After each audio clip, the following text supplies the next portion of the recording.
भोजशाला में पूजा और नमाज पर सुप्रीम फैसला।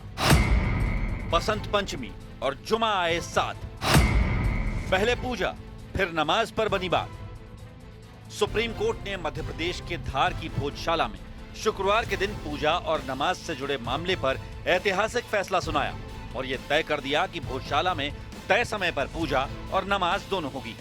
ऐसा इसलिए क्योंकि संयोग बना कि शुक्रवार के दिन ही बसंत पंचमी भी है और जुमा भी। इसी बात पर हिंदू फ्रंट फॉर जस्टिस की याचिका पर सुनवाई हुई और सुप्रीम कोर्ट ने निर्देश दिया कि हिंदू पक्ष दोपहर 12 बजे तक पूजा करेगा, जिसके बाद मुस्लिम पक्ष दोपहर 1 बजे से 3 बजे तक नमाज पढ़ेगा।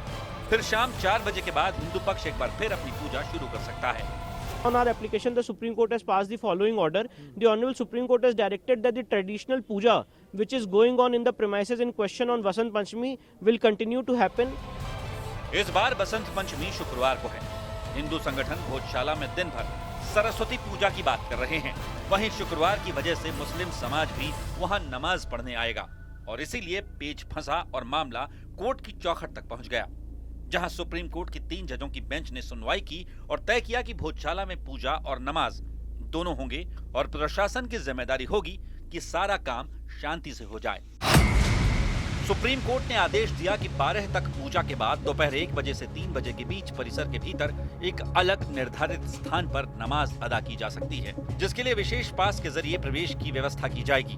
बसंत पंचमी की पूजा के लिए एक निर्धारित स्थान आवंटित किया गया है, जहां पूजा के लिए कोई समय सीमा नहीं है। सीजेआई ने साफ किया कि अदालत सिर्फ 23 जनवरी के लिए व्यवस्थाओं पर विचार कर रही है।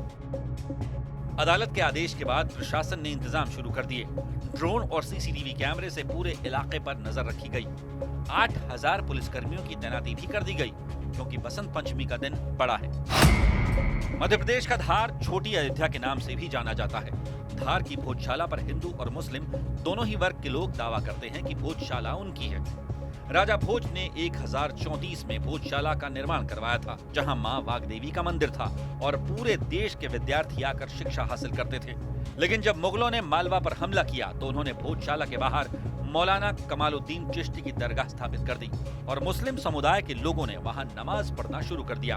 1952 से हिंदू संगठन भोजशाला के लिए संघर्ष कर रहे हैं। विवाद बढ़ने पर एएसआई ने एक आदेश जारी किया, जिसके मुताबिक मंगलवार और बसंत पंचमी को भोजशाला हिंदुओं के लिए खुली रहती है, जबकि शुक्रवार के दिन जुमे की नमाज के लिए भोजशाला मुस्लिमों के लिए खुली रहती है। लेकिन इस बार बसंत पंचमी शुक्रवार को पड़ गई और यही विवाद की वजह बन गया, जिस पर सुप्रीम कोर्ट ने फैसला सुनाया।